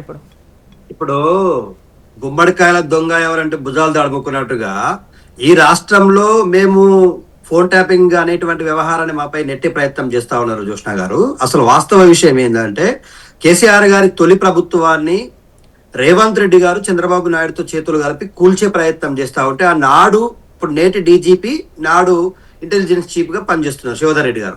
ఆయననే స్వయంగా ముఖ్యమంత్రి గారికి కేసీఆర్ గారికి పోయి అయ్యా ఇగో నీ ప్రభుత్వానికి కూల్చి కుట్ర జరుగుతున్నది, రేవంత్ రెడ్డి అనేటువంటి వ్యక్తి డబ్బుల కట్టలతోటి స్టిఫెన్స్ అనేటువంటి ఎమ్మెల్యేటికి పోతున్నాడు, మరి ఏం చేయమంటే ఏం చూస్తూ కూర్చుంటారా జోష్నా గారు? ఇప్పుడు కూల్చమనండి. స్టీఫెన్ గారే కదా. అంటే అది నేనేమంటున్నా మేడం, స్టీఫెన్ గారితో మాట్లాడినరు. స్టీఫెన్ గారితో మాట్లాడితే ఆయనకు పార్టీ పరమైనటువంటి విధేయత ఉంది కాబట్టి కేసీఆర్ గారు పాపం ఉద్యమం చేసి తెలంగాణ రాష్ట్రం సాధించిన నాయకుడు. తెలంగాణ వచ్చిన రాష్ట్రాన్ని సమైక్యవాదులు ఎట్లా కుట్రలు చేస్తా ఉన్నారు, చంద్రబాబు నాయుడు ఎట్లా కుట్రలు చేస్తా ఉన్నాడు. మానవతరాయ్ గారు మధ్యలో ఆపలేదు, ప్లీజ్ మీరు నోట్ చేసుకోండి. ఇప్పుడు నేనేమంటున్నా మేడం, ఈ కుట్రలన్నింటినీ పసిగట్టినటువంటి ఆ పార్టీ మీద అభిమానంతో స్టీఫెన్ గారు ఇన్ఫర్మేషన్ ఇచ్చారు. ఆ శివధర్ రెడ్డి గారు నాడు దాని మీద మేము సిట్ వేసినాము, ఆ సిట్టుకు అధికారిగా పనిచేసిందే సజ్జన్నార్ గారు. ఇప్పుడు ఇవన్నీ ఆయన రేవంత్ రెడ్డి గారు చేసిన అన్ని తప్పట. నాడు ఆయన మీద ఫోన్ ట్యాపింగ్ కాదు, ఆయన మీద ఇంటెలిజెన్స్ వ్యవస్థ నిఘా పెట్టింది. ఆయన చేసినటువంటి తప్పుకు ఏం తప్పు చేసిండు? ప్రజాస్వామ్యబద్ధంగా ఏర్పడిన ప్రభుత్వాన్ని కూల్చే తప్పు చేసిండు. ఇంకా నువ్వు దొంగను పట్టుకొని దొంగ దొంగ అంటుంటే ఎట్లా దొంగ అంటావు మా నాయకుని అంటే మీరు దాన్ని ఎట్లా సమర్థిస్తారండి? నాకు అర్థం కాదు. ఇది తప్ప ఇది తెలంగాణ రాష్ట్రంలో ప్రజలందరూ చూడలేదా? భారతదేశం మొత్తం ఒక్క నిమిషం ఆగండి, చెప్పండి మానవతరాయ్ గారు ఏంటి సమాధానం? వాళ్ళ మాటల్లోనే అర్థమైపోయింది, దొరికిపోయారు. ఇప్పుడు శివధర్ రెడ్డి గారు ఇంటెలిజెన్స్ చీఫ్ గా ఉన్నప్పుడు వాళ్ళు ఆయన చెప్పిన సమాచారం మేరకు రేవంత్ రెడ్డి గారి పైన చట్ట ప్రకారం చర్యలు తీసుకున్నారు. రేవంత్ రెడ్డి గారు చట్టాన్ని ఎదుర్కొన్నాడు. తర్వాత కోర్టుల్లో విచారణ జరుగుతుంది. అది అదే విధంగా ఇంటెలిజెన్స్ చేయాల్సిన పని ఎస్ఐబికి ఏం పని అంటున్నా? ఫోన్ ట్యాపింగ్ ద్వారా చేశారా మీరు ఆయన పట్టుకున్నది, లేకపోతే ఇవాళ మొత్తం మీరు చేసినట్టు గతంలో చేయలేదు కదా? మేము చేయడం కాదండి, మధ్యలో మాట్లాడకండి. మీరు మాట్లాడుతున్నారు కదా నా మధ్యలో. ఇప్పుడు ఆపి మీకు ఇచ్చాను కదా దత్తాత్రేయ గారు, అట్లాగే లేదు లేదు మానవతరాయ్ గారు ఒక నిమిషం ఆగండి, మీరు చెప్పండి అని చెప్పాలి. ఇంటెలిజెన్స్ విభాగం ఏం చేస్తుందండి ఇప్పుడు? మానవతరాయ్ గారు ఆ రోజు ఎపిసోడ్, ఆ రోజు అంటే విన్న వార్తలు కావచ్చు, ఆ ఫోన్ రికార్డింగ్స్ కి సంబంధించి విన్నవి కావచ్చు, స్టీఫెన్ గారి దగ్గరకు వస్తే సో స్టీఫెన్ గారు ఇన్ఫర్మేషన్ ఇచ్చారు. స్టీఫెన్ గారు ఈ కాల్ రికార్డింగ్కి సంబంధించి ఆయన ఫోన్ రికార్డింగ్ పెట్టించుకున్నారు. సో ఇవన్నీ అంటే మాట్లాడిన విషయాలు కావచ్చు, అవన్నీ వీడియో రికార్డ్ చేశారు అనేది కదా కాన్సెప్ట్. ఇప్పుడు ఆ కేసు కోర్టులో విచారణ జరుగుతుంది. ఆ కోర్టు అతను నిర్దోష లేకుంటే నిర్దోష అనేది తేల్చాల్సి ఉన్నది. అది అయిపోయింది. ఆయన చట్టాన్ని ఎదుర్కొంటాడు రేవంత్ రెడ్డి గారు. చట్ట ప్రకారం మాట్లాడకో సభ్యత లేకుండా మాట్లాడినా ఇప్పుడు రేవంత్ రెడ్డి లేదు దత్తాత్రేయ గారు మీరు సమాధానం చెప్తారని చెప్పేసి మానవతరాయ్ గారు ఒక నిమిషం ఆగండి అని చెప్పేసి ఇప్పుడు చెప్పండి దత్తాత్రేయ గారు అని ఇచ్చాను. మీరు చెప్పాక సమాధానం చెప్పండి అని అడిగాను. ఇక్కడ ఎవరి టైం ఎవరికి ఇవ్వట్లేదు. ఒకరి దగ్గర ఒకరైతే జనాలకు మీరు చెప్పేది అర్థం కాదన్నది ఒకటే ఉద్దేశం. విషయం ఏంటంటే ఇక్కడ అక్కడ జరిగింది చట్ట ప్రకారం ఎదుర్కొంటున్నారు. అయితే ఇప్పుడు వీళ్ళు అది ఫోన్ ట్యాపింగ్ ద్వారా జరిగిందా లేదా అని మేము అడగట్లే. కానీ ఇక్కడ ఫోన్ ట్యాపింగ్ ద్వారా వ్యక్తుల యొక్క వ్యాపారస్తులను బెదిరించారు. బెదిరించిన వ్యాపారస్తులు మమ్మల్ని బెదిరించి 13 కోట్లు సీతారాం అనే వ్యక్తి 13 కోట్లు వాళ్ళ పార్టీ ఖాతాలో వేసుకున్నారని చెప్పి సాక్ష్యాధారాలు వాంగ్మూలాలు ఇచ్చిపోయారు ఇక్కడ. కాబట్టి ఆ కేసుకి ఈ కేసుకి ఏమైనా సంబంధం ఉందా? అదేమన్నా ఫోన్ ట్యాపింగ్ ద్వారా రేవంత్ రెడ్డి అరెస్ట్ చేశారు చెప్పండి. మరి ఆ ధైర్యం లేదు. అది కూడా నేరం అట్లా చేస్తే. కాబట్టి ఇంటెలిజెన్స్ వ్యవస్థ ప్రతిపక్ష పార్టీలు కానివ్వండి ఎవరో ప్రత్యర్థులు నిఘా వాళ్ళ కదలికల్ని గమనించాలి. కానీ ఇక్కడ ఏం చేశారు? ప్రభాకర్ రావుని తీసుకొచ్చి రిటైర్ అయిన ప్రభాకర్ రావుని తీసుకొచ్చి అసలు ఎస్ఐబికి ఏం పని అండి? ఫోన్ ట్యాపింగ్ కానీ ఇవన్నీ ఇంటెలిజెన్స్ వ్యవస్థ చేయాలి. ఇవన్నీ కూడా అనుమతి తీసుకొని ఇప్పుడు మానవతరాయ్ గారు చాలా తెలివిగా ముఖ్యమంత్రిగా ఇప్పుడు రేవంత్ రెడ్డి గారు కూర్చున్నంత మాత్రాన ఆయన చేసిన తప్పులన్నీ కొట్టుడు పోవు, ఆయన చేసినటువంటి అరాచకాలన్నీ ఇంకా మానిపోవు. నేనేమంటున్నా, ఆయన రెడ్ హ్యాండెడ్ గా దొరకబడ్డా లేదా మూటల కట్టలతోటి ఎమ్మెల్యేలు కొనుగోలు చేస్తూ ఎవరు బయట పెట్టారనేది సెకండరీ విషయం. ఉద్దేశం ఏంటి? చంద్రబాబు నాయుడుతో చేతులు కలిపి తెలంగాణ రాష్ట్ర ప్రజాప్రభుత్వాన్ని కూల్చే ప్రయత్నం చేసిర్రు. ఇది జనం మొత్తం చూసిండ్రు.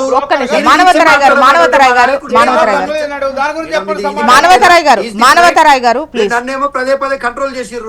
ఆయనేమో విచ్చలవిడిగా మాట్లాడుతూనే ఉన్నాడు. నేనేమంటున్నా మేడం, దొంగ ఎవరైనా సరే కానీ మేము బాజాప్తా తెలంగాణ ప్రభుత్వం రేవంత్ రెడ్డి గారి ప్రభుత్వం రాజకీయ కక్షలో భాగంగా మమ్మల్ని విచారణలకు పిలిచినా కూడా చట్టం అంటే గౌరవం ఉన్న నాయకులుగా నోటీసులు తీసుకున్నటువంటి 6 గంటల్లో మేము విచారణకి వెళ్తా ఉన్నాం. హరీష్ రావు గారు బొగ్గు కుంభకోణం బయట పెట్టిన 6 గంటల్లో నోటీసులు వెళ్తాయి. నోటీసులు వెళ్ళిన 6 గంటల్లో మేము మళ్ళీ విచారణకి వెళ్ళినాం. ఇవాళ కేటీఆర్ గారు ఈ భూ కుంభకోణంలో ఆధారాలతో సహా బయట పెడితే ఆయనకు నోటీసులు వెళ్తాయి. అయినా మేము రాజ్యాంగాన్ని కానీ చట్టాన్ని కానీ గౌరవించి విచారణకు అనుకుంటున్నాం. ఇవాళ మిగతా నాయకులందరూ కూడా మా పార్టీలో ఆర్ఎస్ ప్రవీణ్ కుమార్ గారికి ఇచ్చారు, మొన్న సంతోష్ రావు గారికి ఇచ్చారు. ఎవరికి ఇచ్చినా కూడా విచారణకు ఎదుర్కోవడానికి మేము భయపడమండి. మేము తప్పు చేసి ఉంటే కదా భయపడడానికి. ఒకటి, మనం మాట్లాడుతుంది వాళ్ళ డిబేట్ మున్సిపల్ ఎన్నికల విషయంలో. నేను మున్సిపల్ ఎన్నికల విషయంలో మా పార్టీ విధి విధానాలు ఏందో నేను చెప్పదలుచుకున్నా. ఇప్పుడు కాంగ్రెస్ సంబంధించి మేము చేస్తున్న పథకాలు కావచ్చు, అంటే ఈ రేషన్ సన్న బియ్యం ఇవ్వడం కావచ్చు, ఫ్రీ బస్సు, ఇవన్నీ ముఖ్యంగా ఫ్రీ బస్సు విషయానికి వస్తే దెర్ ఇస్ నో డౌట్ పట్టణాలకు సంబంధించి ఉద్యోగాలు చేసుకునేటువంటి మహిళలకు అది ఉపయుక్తంగానే ఉంటుందనేది, మిగతా వాళ్ళ గురించి పక్కన అంటే ఒక్క నిమిషం క్వశ్చన్ కంప్లీట్. సో ఈ పథకాలు డెఫినెట్గా మేము అంటే మా వైపే ఉంటారు ప్రజలు అన్నటువంటి కాన్ఫిడెన్స్ అటు కాంగ్రెస్కి ఉంది. సో మీదేంటి, మీ పరిస్థితి ఏంటి? మేడం, నేనేమంటున్నా, ఉచిత బస్సులో ప్రయాణం చేస్తున్న ఓటర్లు వాళ్ళ కాంగ్రెస్ పార్టీకి ఓటేసినా మాకు ఆబ్జెక్షన్ లేదు. అది ప్రజాస్వామ్యం. ఎవరైనా ఒక సంక్షేమ పథకాన్ని ఇచ్చో లేకపోతే ఇంకో సంక్షేమ పథకం ఇస్తామని ఆశ పెట్టో ఓట్లు అడుకోవచ్చు. మేము దాని విషయంలో ఎక్కడ కూడా ఆబ్జెక్షన్ చెప్పట్లేదు. వాళ్ళని అదే ఇప్పుడు 100 రోజుల్లో ఇస్తామన్న గ్యారెంటీలు ఎటుపోయినాయి? బీసీలకు 42% రిజర్వేషన్ల విషయంలో బీసీలను నడి రోడ్డు మీద నిలబెట్టి అన్యాయం చేయలే. ఇవాళ 2 లక్షల ఉద్యోగాల విషయంలో నిరుద్యోగులను అన్యాయం చేయలే. 2,000 రూపాయల పెన్షన్ 4,000 చేస్తామని వృద్ధులని వికలాంగులను అన్యాయం చేయలే. మా ఆడపిల్లలకు స్కూటర్లు ఇస్తామని అన్యాయం చేయలే. పెళ్ళైనటువంటి వాళ్ళకు తులం బంగారం ఇస్తాం, కళ్యాణ లక్ష్మి ఇస్తామని అన్యాయం చేయలే. ఇవన్నీ నిలబెడతారు కదా. ఒక ఉచిత బస్సు ఇచ్చినంత మాత్రాన, రేషన్ షాప్ లో బియ్యం ఫ్రీగా ఇచ్చినంత మాత్రాన కాంగ్రెస్ పార్టీకి ఓటేస్తారు అనేటువంటిది అది కలగా మిగిలిపోతుంది. ఒకటి, మేము ఉన్నామండి. మేము ఎన్ని ఇబ్బందులు పడ్డా, ఎన్ని కష్టాలు పడ్డా, కేంద్రం నుంచి ₹1 రాకపోయినా మేము ప్రతి ఇంటికి తాగునీరుని అందించినాము, ప్రతి ఇంటికి నాణ్యమైనటువంటి విద్యుత్తునిచ్చినాము, ప్రతి ఇంట్లో ఏదో ఒక సంక్షేమ పథకాన్ని అందించినాము. వృద్ధుల వికలాంగుల పెన్షన్లు ఏ రోజు ఎగ్గొట్టలేదు, ఏ రోజు ఆపలేదు. మేము ప్రతిరోజు వాళ్ళకు ప్రభుత్వ ఉద్యోగి జీతం పడ్డట్లుగా మేము పెన్షన్లు ఇచ్చినాం. ఒక పెన్షన్లే కాదు, కళ్యాణ లక్ష్మి అయిన అట్లే ఇచ్చినాం. రైతులు ఒకవేళ పుస్తకన చనిపోతే రైతు బంధు అట్లే ఇచ్చినాం, రైతు బీమా అట్లే ఇచ్చినాం. ఏ సంక్షేమ పథకాన్ని కూడా నిరంతరం నిరాటంకంగా మేము అందించినాం. అదేతో పాటు ఇప్పుడు 2.5 ఏళ్ళు కూడా కాంగ్రెసే ఉంటుంది కదా. అట్లాంటి టైంలో గత పాలనను గుర్తుపెట్టుకొని ఇప్పుడు మీ వైపే ఉంటారా ప్రజలు? నేను ఒకటి చెప్తున్నా, గుర్తుపెట్టుకోని. ప్రజలకు కొంతమందికి విసిగెత్తిపోయింది. 100 రోజుల్లో ఇస్తామన్నారండి. 6 గ్యారెంటీలు 13 హామీలు ఎన్ని రోజులు ఇస్తామన్నారు? 100 రోజుల్లో ఇస్తామన్నారు కదా. 100 రోజులు ఎటుపోయినాయి అని అడగరా? నీ 100 రోజుల్లో రావాల్సిన సంక్షేమ పథకాలు ఏమంటారు? మేము ఒక్క రంగాన్ని డెవలప్ చేయలేదండి. కేవలం వ్యవసాయాన్ని పట్టుకొని మిగతా వాటిని మేము వదిలేయలే. ప్రతి రంగాన్ని సమపాలలో డెవలప్ చేసినాం. వ్యవసాయ రంగాన్ని ఉచిత విద్యుత్ తోటి, నీళ్లతోటి, ప్రాజెక్టులతోటి, రైతు బంధుతోటి, రైతు బీమాతో వ్యవసాయాన్ని డెవలప్ చేస్తే, ఇటు ఆసుపత్రుల విషయంలో శరవేగంగా ప్రతి ఆసుపత్రిని పూర్తి చేశాం. హైదరాబాద్ లో కేవలం గాంధీ ఉస్మానియా ఆస్పత్రి, ఇప్పుడు హైదరాబాద్ చుట్టుపక్కల 4 ఆసుపత్రులు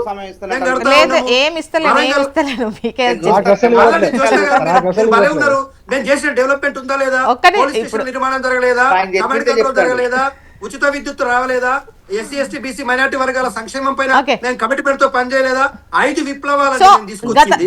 మీరు చేసినటువంటి గత పాలన దృష్టిలో పెట్టుకొని డెఫినెట్ గా ఈ ప్రభుత్వం పైన విసుగుతోని ఈ ఎన్నికల్లో బీఆర్ఎస్ వైపే ఓటర్లు ఉంటారనేది కాన్ఫిడెన్స్. 2 అంశాలు మీ కాన్ఫిడెన్స్. మళ్ళీ ఇప్పుడు ఒకసారి బీజేపీ వాయిస్ కూడా తీసుకోవాలి ప్లీజ్. తీసుకోండి. ప్రభుత్వ హామీల ఎగవేత ఒకవైపు, సంక్షేమ పథకాల ఆగిపోవడం రెండో వైపు. గత ప్రభుత్వంలో బీఆర్ఎస్ కేసీఆర్ నాయకత్వంలో ఇచ్చిన సంక్షేమ పథకాలు, అభివృద్ధి పథకాలు, డెవలప్మెంట్ పథకాలు మమ్మల్ని గెలిపిస్తాయి. Okay, done. రవి గారు, నేనేమంటున్నానంటే గత 10, 11, 12 సంవత్సరాలుగా తెలంగాణలో ఈ 2 పార్టీలు పాలన చేస్తూ ఏ విషయాల్లో ఈ 2 పార్టీలు ఫెయిల్ అయినాయో, కాంగ్రెస్ పార్టీ అయినా బీఆర్ఎస్ దేంట్లో ఫెయిల్ అయిందో కాంగ్రెస్ పార్టీ అయినా చెప్పిండు. కాంగ్రెస్ పార్టీ దేంట్లో ఫెయిల్ అయిందో బీఆర్ఎస్ అయినా చాలా స్పష్టంగా చెప్పిండు. నేనేమంటున్నా, ఈ 2 విన్న తర్వాత మీరు బీజేపీ పాలనని, కేంద్రంలో బీజేపీ పాలనని ఇక్కడున్న పార్టీల పాలనతో ఒక్కసారి బేరీజు వేసుకుంటే మీకు నిధులని కేటాయించడం, ఆ నిధులని ఖర్చు చేయడం, దాన్ని డెలివరీ చేయడం, ఆ అనుకున్నటువంటి ప్రాజెక్ట్ని కావచ్చు, ఆ పథకాన్ని కావచ్చు డెలివరీ చేయడం విషయంలో మీరు చూస్తే బీజేపీకి తిరుగులేదండి. బీజేపీ నేను కేంద్ర ప్రభుత్వంతో మీరు పోల్చుకున్నా పర్వాలేదు, లేదా బీజేపీ ఉన్నటువంటి ఇతర రాష్ట్రాలతో పోల్చుకున్నా పర్వాలేదు. నేను ఏమంటున్నా, మీరు బడ్జెట్ ఏదైతే కేటాయిస్తారో ఆ బీజేపీ బడ్జెట్ పాలిత ఇతర కేటాయింపులకు రాష్ట్రాల్లో ఉన్న అనుగుణంగా పట్టణాలు నగరాల కన్నా తెలంగాణలో ఉన్నటువంటి పట్టణ నగరాల పరిస్థితి ఏ విధంగా ఉంది, వాళ్ళకి ఎంత నిధులు వస్తున్నాయి, ఇక్కడ ఏ విధంగా నిధులు ఉన్నాయి, ఎట్ ద సేమ్ టైం ఇక్కడ రకరకాల పథకాలు అంటే కేంద్ర రాష్ట్ర ప్రాయోజిత పథకాలు ఏవైతే ఉంటాయో వాటి అమలుకు సంబంధించి సౌత్ కు సంబంధించి ఎస్పెషల్లీ తెలంగాణలోనే పథకాల అమలు తీరుతెన్నులు బాగున్నాయి అంటే రాష్ట్ర ప్రభుత్వాల చొరవే కదా. మిగతా దగ్గర ఈ కాన్సెప్ట్ అమలు అవ్వట్లేదు, ఇక్కడ అవుతుంది అంటే నేను ఒక చిన్న ఉదాహరణ చెప్తాను మీకు. ఆ మధ్యలో కేసీఆర్ గారు ఇంటికి ఎలక్షన్స్ కాకుండా ముందు ఈ వరదలు వచ్చేసి పంటలన్నీ పోతాయండి. పంటలన్నీ పోయినప్పుడు కేసీఆర్ గారు ఏం చేస్తారు, ఆయన టోపీ పెట్టుకొని ఆ బస్సు వేసుకొని బస్సులో అంతా విజిట్ చేస్తాడు. విజిట్ చేసి ఏం చేస్తాడో ఎకరానికి 15,000 రూపాయలు ఇస్తున్నా అని చెప్పేసి ప్రకటన చేసేసి వెళ్ళిపోతాడు. దాని తర్వాత అసలు ఎటు పోయిందో ఆ 15,000 తెలియదు. తర్వాత ఎలక్షన్ నేను హైదరాబాద్ లో వరదలు వచ్చినప్పుడు కూడా బీజేపీ ఏది పోతే అది ఇస్తామన్నారు, ఏది లాస్ అయితే అది తీసుకొచ్చి ఇస్తామన్నారు. బండి ఇస్తాను, ఇస్తాను. కానీ అంటే మాకు మేయర్ సీట్ మాకు రాలేదు కదా, వచ్చింటే ఖచ్చితంగా ఇచ్చేవాళ్ళం 100% అంటే ఇండివిజువల్ గానే ఆ వార్డులకు సంబంధించి మున్సిపాలిటీలకు సంబంధించి డైరెక్ట్ నిధులు వస్తున్నాయి అని అన్నప్పుడు అది ఇవ్వడం పెద్ద సమస్య కాదు అనేది అక్కడ మీ గెలిచిన ఏరియాస్ పర్టికులర్ గా చూసుకున్నా కూడా నన్ను మాట్లాడిస్తలేరు మీరు. చెప్తారండి. నేనేమంటున్నా ఇప్పుడు ఒక పథకం తీసుకొచ్చినామండి, ఫసల్ బీమా యోజన అని ఒక పథకం తీసుకొచ్చినాం. ఆ పథకాన్ని రాష్ట్రంలో అమలు చేయండి మీరు. ఆ పంట నష్ట పరిహారము ఆ పథకాన్ని కేంద్రంలో అమలు చేస్తున్నారు, ఇక్కడ రాష్ట్రంలో కూడా అమలు చేయండి. అమలు చేస్తే మీరు ఆ రైతు బంధు ఏదైతే ఇస్తున్నారు, రైతు భరోసా చనిపోతే 5 లక్షల రూపాయలు అయితే ఇస్తున్నారో అది ఇవ్వాల్సిన అవసరమే రాదు. ఏ రైతు ఆత్మహత్య చేసుకోడు, ఏ రైతు చనిపోడు, గుండెపోయి చనిపోడు. అసలు అట్లాంటి పరిస్థితి రాకుండా ముందు మీరు ఫసల్ బీమా చేయండి. ఫసల్ బీమా చేస్తే మీకు ఆ పరిస్థితి రాదు కదంటే విన్నారు వీళ్ళు. మేము నెత్తినోరు పట్టుకున్నాం ఓపెన్. అదొకటి అయిపోయిందా? ఇంకోటి ఆరోగ్యశ్రీని అప్పుడే వీళ్ళు బీఆర్ఎస్ వాళ్ళు ఉన్నప్పుడే ఆరోగ్యశ్రీని సంతోషారు. అసలు ఏ హాస్పిటల్లో కూడా సరిగ్గా ఆరోగ్యశ్రీ అమలు అవ్వలేదు అప్పట్లోనే కొన్ని 100 కోట్లు హాస్పిటల్కి బకాయిలు ఉన్నారు. అప్పటి నుంచి ఇప్పుడు కాంగ్రెస్ ప్రభుత్వం దాన్ని కొనసాగిస్తుంది. ఆరోగ్యశ్రీని వాళ్ళు చంపేస్తే వీళ్ళు మొత్తానికి ఇక పాడ మీద పెట్టేసారు దాన్ని. అటువంటి పథకాన్ని మేమేం చేసినామంటే ఆయుష్మాన్ భారత్ అనే ఒక పథకం ఉన్నది, ఆ పథకాన్ని రాష్ట్రంలో అమలు చేయండి. ఒక 2-3 డిస్ట్రిక్ట్ లో పైలట్ ప్రాజెక్ట్ గా ముందు అమలు చేసిన తర్వాత మీరు మొత్తం రాష్ట్రం అంతా కూడా అమలు చేసుకోవచ్చు, దానికి కావాల్సిన నిధులన్నీ కూడా ఇస్తామంటే వీళ్ళు దాంట్లో ఆయుష్మాన్ భారత్ అనే పథకాన్ని మీరు అమలు చేయాలని కనీసం పైలట్ ప్రాజెక్టు కూడా కంప్లీట్ చేయలేకపోయినారు వీళ్ళు. అది ఎంత బాగుండేదండి. అది ఒకవేళ అమలు అయితే ఒక పేదవాడు ఒక కార్పొరేట్ ఆసుపత్రికి పోయి 5 లక్షల రూపాయల వరకు ఉచిత వైద్యాన్ని అందుకునేవాడు కదా. అటువంటి పథకాన్ని వీళ్ళు ఇగ్నోర్ చేసినారు, వీళ్ళు పట్టించుకోలేదు. ఇంకో విషయం కూడా దీనిపైన గతంలో కూడా చాలా డిబేట్స్ జరిగాయి. ఆయుష్మాన్ భారత్ కు సంబంధించి ఆరోగ్యశ్రీకి సంబంధించి అంటే ఏవైతే ప్రామాణికంగా తీసుకుంటున్నారో అర్హత ప్రామాణికాలు, సో ఆయుష్మాన్ భారత్ కు సంబంధించి చూస్తే చాలా తక్కువ మందికి కవర్ అయ్యేటువంటి అవకాశం ఉంటుంది, తక్కువ డిసీజ్ కు సంబంధించి కవర్ అయ్యే అవకాశం ఉంటుంది. అంటే గతంలో చెప్తున్నాడు మా కన్సర్న్ లో ఉన్నటువంటి ప్రామాణికంగా తీసుకుంటే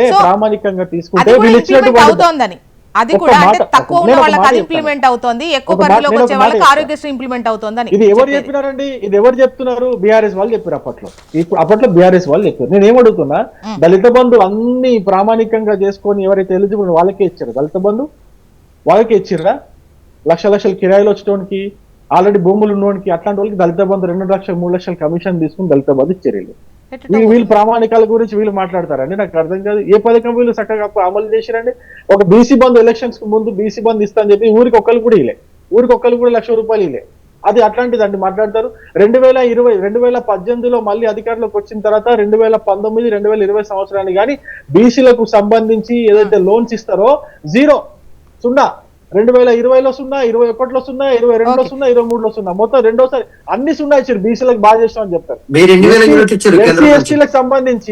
ఎస్సీ ఎస్టీలకు సంబంధించి కేవలం ఒక 293 కోట్లు రాష్ట్ర వాటా మీరు విడుదల చేస్తే 180 కోట్లు కేంద్ర వాటా వస్తుందని చెప్తే అది కూడా విడుదల చేయలేకపోయారు బీఆర్ఎస్ హయాంలో. అంటే నేను ఏమంటున్నా, ఇవన్నీ ఫెయిల్యూర్స్ చాలా ఉన్నాయి. ఒక పని అనుకుంటే ఆ పనిని 100% నిజాయితీ. ఇక్కడ రవికుమార్ గారు ఒకటి అర్థం కాదు ఏంటంటే గతంలో అంటే రాష్ట్రం నుంచి కొంత భాగం ఉంటే డెఫినెట్గా కేంద్రం నుంచి మిగతాది వస్తుంది. సో అవి ఏమి రాకుండా గత ప్రభుత్వం అనేది ఇబ్బంది పెట్టింది అనేదిగా మీ అంటే ఈ చేసినటువంటి వేటిల్లో కూడా కేంద్ర సహకారం లేనట్టు అనుకోవాలా, లేదా వీళ్ళు వద్దంటుంటే మనం మీరు అందులో భాగం అయ్యారా? వీళ్ళు అంటే ఇప్పుడు చేసిన పథకాలన్నీ ఇండివిజువల్ గా చేసినట్టే కదా, రాష్ట్ర నిధులు రాష్ట్రంతోనే చేసినాయి కదా. నేను అమలు చేయని పథకాల గురించి అసలు మేము అమలు చేసారండి, వీళ్ళు చేయలేదు. అది అవకాశం ఉండే. ఆయుష్మాన్ భారత్ అమలు చేసిరా? చేయలేదు. కేవలం కొన్ని పథకాల్లో మాత్రం తీసుకున్నారు. ఆ కొన్ని పథకాలు మా సహకారంతోనే అంటే అమలు చేయగలిగినారు. ఒకవేళ మా సహకారం లేకపోతే ఆ పథకాలు కూడా అమలు చేయలేకపోయే వాళ్ళు కొంచెమన్నా. ఇప్పుడు నేను పట్టణాల్లో రోడ్లు అండి, ఇప్పుడు మున్సిపాలిటీలో రోడ్లు డబల్ లైన్ రోడ్లు వచ్చినాయి.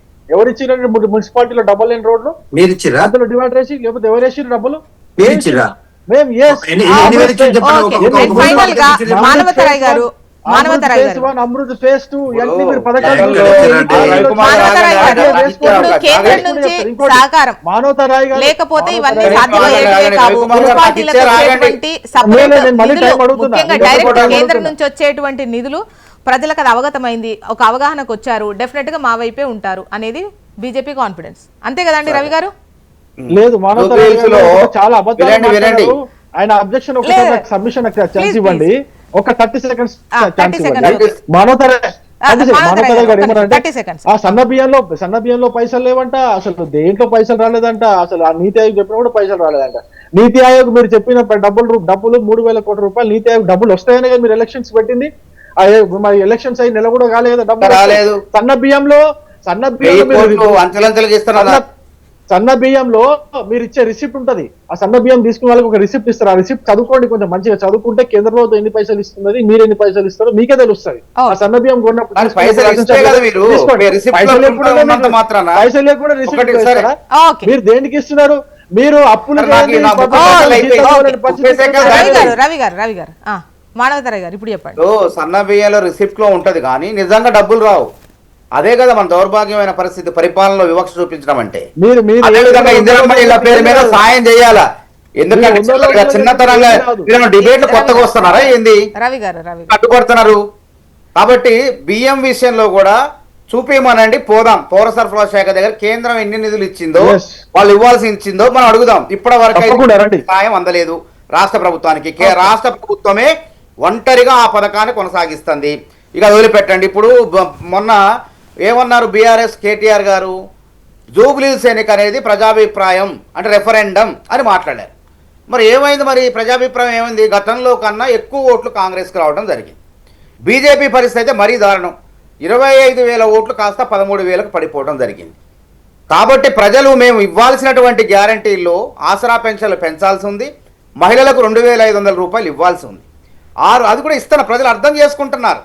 ఎందుకు కేసీఆర్ ఆగం చేసిన తెలంగాణ రాష్ట్రాన్ని రేవంత్ రెడ్డి సరి చేసుకుంటూ అభివృద్ధి పదంలో ముందుకు పోతాడు.